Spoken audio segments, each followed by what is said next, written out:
తెలంగాణలో తుఫాన్ బీభత్సం సృష్టించింది. దిశ మార్చుకొని తెలంగాణకు తీవ్ర నష్టం చేసింది. మోంతా ప్రభావంతో భారీ వర్షాలు హనుమకొండను అతలాకుతలం చేశాయి. వరంగల్ హనుమకొండ మధ్య రాకపోకలు పూర్తిగా నిలిచిపోయాయి. ఇటు ముంపుకు హనుమకొండలో 12 కాలనీలు మునిగిపోయాయి.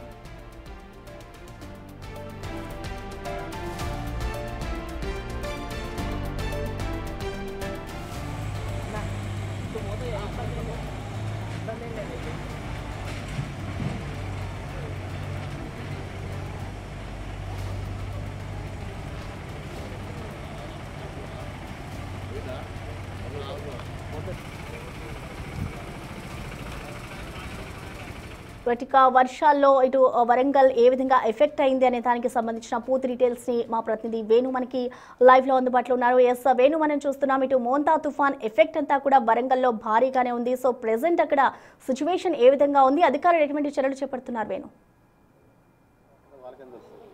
ఎస్ ప్రసన్న, మోంతా తుఫాన్ ఎఫెక్ట్ అంతా కూడా వరంగల్ హన్మకొండ నగరాలపైనే ఉన్నట్టుగా ప్రస్తుతం భారీ వర్షం సిటీని మొత్తంగా అతలాకుతలం చేసింది. ప్రస్తుతం మనము ఈ హన్మకొండకు సంబంధించిన గోపాలపూర్ జవహర్ కాలనీ వద్ద ఉన్నాం. ప్రస్తుతం చూడొచ్చు, దాదాపుగా 500 మీటర్ల మేర కంప్లీట్గా మోకాల లోతు నుంచి మనిషి మునిగేంత వరకు 6 ఫీట్ల హైట్ వరకు కూడా వాటర్ ఇంకా ఫ్లో అవుతుంది. అర్ధరాత్రి 11:30కు ఆగిపోయినటువంటి వర్షము, ఆ వరద మాత్రం ఇప్పటి వరకు కూడా సిటీని వదలట్లేదు. దీంతో అటు వరంగల్కు హన్మకొండకు ఇప్పటికే రాకపోకలు బంద్ అయ్యాయి. అలంకార్ జంక్షన్తో పాటుగా హంటర్ రోడ్డు, మా మెడికోవర్ హాస్పిటల్ ప్రాంతం అంతా కూడా కంప్లీట్గా వాషౌట్ కావడంతో అటు వరంగల్కు టౌన్కు హన్మకొండ టౌన్కు మధ్య రాకపోకలు నిలిచిపోయిన పరిస్థితి. ప్రస్తుతం మనమున్న ఏరియా కూడా కంప్లీట్గా గణేష్ కాలనీ, ఆదర్శ కాలనీ, జవహర్ కాలనీలు కంప్లీట్గా జలదిగ్బంధంలో చిక్కుకున్నాయి. ఒక్కొక్కరు ఇళ్లలోంచి ప్రస్తుతం బయటకు వస్తున్న సిచ్యువేషన్ చూస్తున్నాం. ఒక చిన్న చంటి బాబుని ఎత్తుకొని పేరెంట్స్ మనకు వస్తున్న పరిస్థితి చూస్తున్నాం. ఒకసారి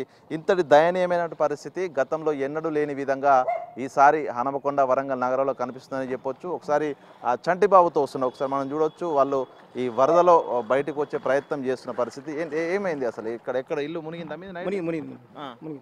చూసారా, పూర్తిగా వాళ్ళంతా కూడా నిన్న ఉదయం నుంచి వర్షం వచ్చినప్పటి నుంచి అసలు తిండి లేకుండా ఇంట్లోనే బిక్కుబిక్కుమంటూ గడిపిన పరిస్థితి. ప్రస్తుతము కట్టుబట్టలతో ఇళ్లను దాటి ప్రస్తుతం వస్తున్నాం. ఒకసారి మనం ఈ కాలనీస్ వైపు ఒకసారి చూసే ప్రయత్నం చేద్దాము. ఈ కాలనీ ప్రస్తుతం ఉన్నటువంటి ఈ జవహర్ కాలనీ అంతా కూడా కంప్లీట్గా 8 ఫీట్ల హైట్కు నీళ్ళు వచ్చాయి. సో ఆ వెహికల్స్ కంప్లీట్గా మునిగిపోయాయి.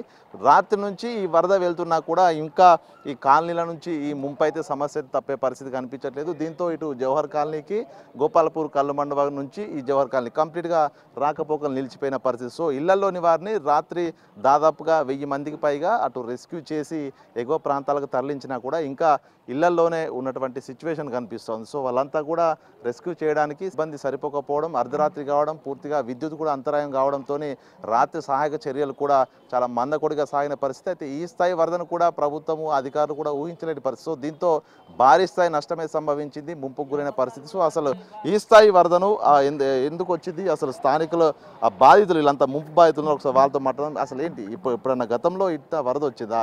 అసలు ఎప్పుడు స్టార్ట్ అయింది వరద? ఇప్పుడు మార్నింగ్ రాత్రి 2 గంటలకి స్టార్ట్ అయింది సార్. రాత్రి 2:30, 3 గంటలకి బాగా స్టార్ట్ అయింది. పోయినసారి కానీ ఈసారి నీళ్ళు ఎక్కువ వచ్చినాయి. పోయినసారి కూడా ఇంత బాగా నష్టం జరిగింది. ఇప్పుడు ఎవరో తెలుస్తలేదు. అందరు ఇళ్ళని గుత్తు అని ఉన్నారు, చాలా మంది బిక్కు అని ఉన్నారు. చాలా ఘోరంగా ఉన్నది ఈసారి అయితే.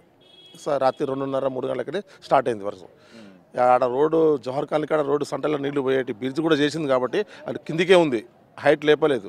ఆ లేపకపోవడం వల్ల కారణం కానీ ఇట్లా ఇళ్ళకి ఘోరంగా నీళ్ళు. వస్తువులు తడిచిపోయా? అసలు తిని బస్సులు నిత్యావసర అన్ని నడిచినాయి సార్. బియ్య బత్తాలు నడిచినాయి, మా బట్టలు గొట్టాలు అన్నీ నడిచినాయి సార్.